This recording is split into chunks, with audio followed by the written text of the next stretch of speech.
لو عندك مشكلة في تعليم اللغات يبقى الفيديو ده يهمك. تعال اقولك على اهم 7 خطوات لتعليم اي لغة. معاكم دكتور امجد صلاح، محاضر كورسات ولغة المانية.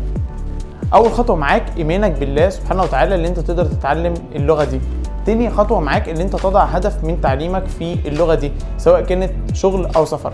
تالت هدف معاك اللي انت لازم تبدأ اللغة دي بالتسلسل المنطقي ليها، لازم تبدأ من الحروف وقواعد النطق.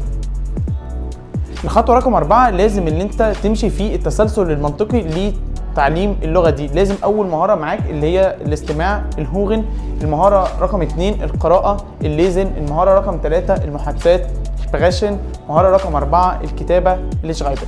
خطوة رقم 5 معاك لازم ان انت تحفظ كم كبير من الكلمات. خطوة رقم 6 معاك لازم ان انت اي كلمة تبدأ تحفظها لازم ان انت تحطها في جملة وتبدأ الجملة دي تكون بيها موضوع وتبدأ ان انت تحفظ المواضيع دي. خطوة رقم 7 معاك لازم ان انت تثري حصيلتك اللغوية في اللغة دي. انتظروني في الفيديو الجاي اقول لكم ازاي تتعلموا اللغة الألمانية. تشوس.